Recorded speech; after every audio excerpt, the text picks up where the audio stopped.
Welcome to some new rSlash malicious compliance stories, where people comply to the letter, but not the spirit of a request. I hope you had a great day. The first story is called Parting Gift. Happened quite a few years ago. The company I was working for was restructuring a lot. I managed a few small teams directly, reported myself directly to one of the chiefs. I was the huge exception. I saw little future in upcoming changes, and the power struggle between the business unit managers in the company was not something I participated in.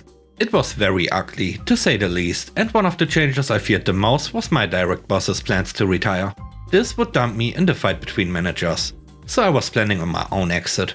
I feared for one of the team's future. They delivered a very valuable service to the rest of the staff, but due to repeated sabotage from a couple of the managers, never sold to external customers. But the team was more than ready to deliver it. After I gave my notice, a sales manager for the Saudi market demanded I help in a call with his biggest customer and help upsell services to the customer. The customer was the type who wanted everything, the best of the best. I sat in the stupid conference call with one goal: sell the service of my threatened internal team to the customer for the same amount as the FTEs cost the company. This would be guaranteeing that whichever manager got hold of the team after I left the company would have a really hard time getting rid of the team. Most of it was won by the sales and pre-sales engineers, and it was worrying everybody, including the customer, as they had nothing new to offer him. I waited my time, and just before the sales were closing up, I told the customer he was missing something and that we could provide it to him. The customer was highly interested. Sales and pre-sales were in a panic, as they had no clue about how feasible this all was, but I had done enough with the one line I threw in there. Over the next days, the customer kept pressing the sales for a quote, which pre-sales could not help him with. So they ended up at my desk. I gave them a finished proposal I had ready, including an insane cost that covered the whole team, brochure-style descriptions, examples of the results, etc. All done with the help of a friendly marketing connection I had before I had given my resignation. With that, the sales was happy and forwarded it to the customer, who signed an order immediately. I expected him to do that. The guy bought everything if you made him wait just the right amount of time. I left before this was due to be delivered and before any of the managers found out this was sold. I unfortunately didn't get to see the face of the one that got my gift. The manager that grabbed my team was the one who had sabotaged the service from being in the normal portfolio many times. But I did get a big thanks from my former team when they found out what I had done just before I left. The team remained intact till, at the very least, the whole company got bought out by a bigger fish. The next story is called Get Approval. So I work as a business intelligence analyst in a healthcare environment. Our team leader can charitably be described as work shy. This is a person that used to pull up a couple of seats and go for a nap in the office, while asking some of the team to keep a lookout. The first time it happened, I thought, this is unusual, but they must have some health issues, so I let it slide. After it happened a few times, you're not really sure how you raise it with HR without seeming complicit. Anyway, the hospital is meant to be changing PAS systems, and we have to completely rewrite a mountain of reports to work on the new system, with a big problem that the new data warehouse is almost non-existent. The team leader decides we are spending too much time working on current state reporting and not enough on future state reporting. The team leader's response to this is we need to seek approval for doing any reporting work on the current system. We are in the middle of C19 and we've got information requests coming in from everywhere, and these get added to our task manager, and no one is allowed to work on anything that hasn't been approved. Within a couple of weeks we are mostly sitting around twiddling our thumbs, and the list of outstanding requests is growing by the day. We've got a lot of requests being escalated to the COO. We can't work on the future state reporting because the new data warehouse is a constantly changing mess. After a couple of weeks of this, we get an email that effectively says, I can't keep up with all the requests coming into the department. I wish I could say this was a happy ending and we all got to work properly. Unfortunately, things got doubled down on. The team is put under intense scrutiny and the constant micromanagement starts. Then a comment is made to our line manager. Screw them, if they are unhappy they can find new jobs. He passes this on, and within 3 months most of the team have either left or handed in their notice. The department has effectively imploded. The third story is called Fire Me? Bad Idea. This was around 10 years ago. I've always been very technical minded and was able to read blueprints, construct complex devices and weld. I took a high paying job with a company that made several things for railroads. The job entailed most of the skills I mentioned above. It was a very small department. In fact, there were only 2 to 3 of us. But we got along great and challenged each other, which led to higher production. Sadly, the one other guy in my department left for a better job, which left me by myself. My supervisor was great as well.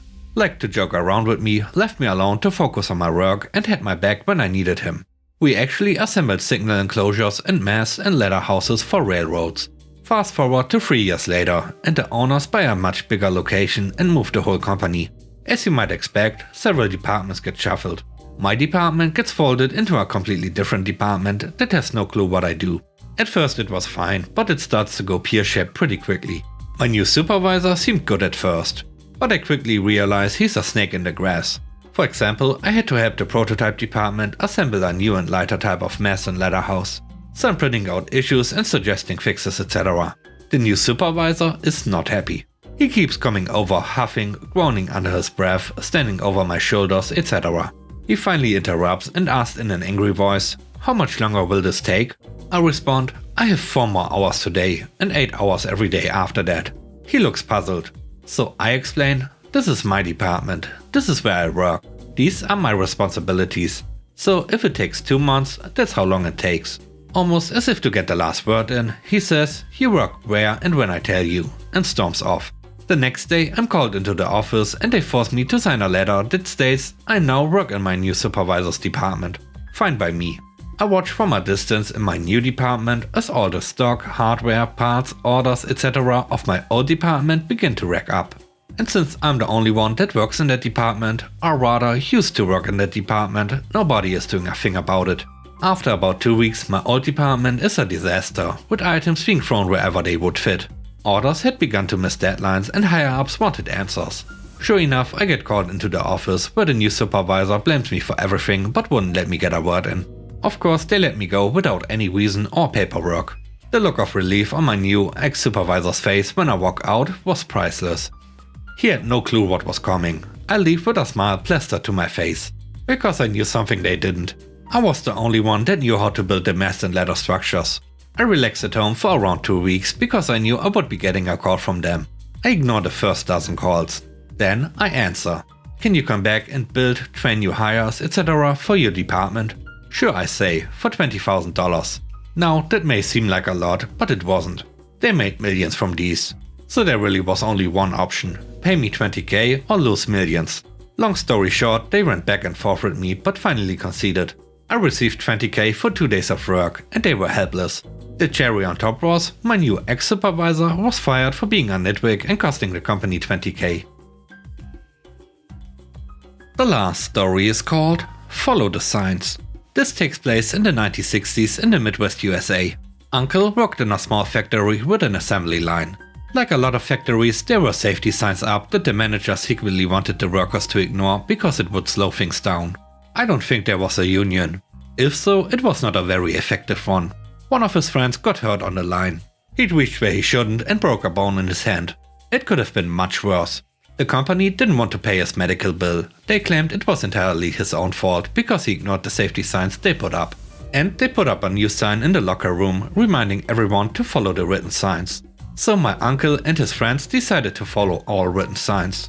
Watch your step on the stairs led to people looking down and taking the stairs very slowly. There were other signs people followed to the ladder on the line itself, and work slowed way down for the day.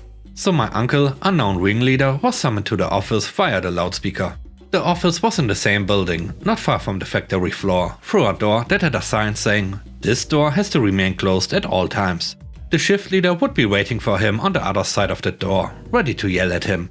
The way the office was laid out, the nice offices were up front, and the closer to the actual assembly line area you got, the lower ranked the people were and smaller the offices.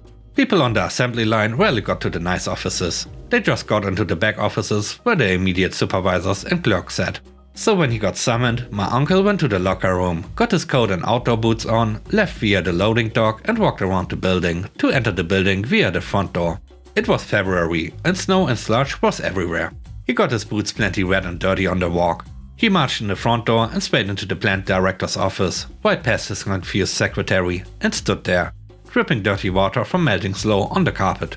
"You wanted to see me?" The director was confused. He looked at the clock and at my uncle's clothes and asked what he was doing there and why he was going outside during the shift. following written signs like I was told to. That door has a sign that says it has to remain closed at all times, so it stays closed. I walked around.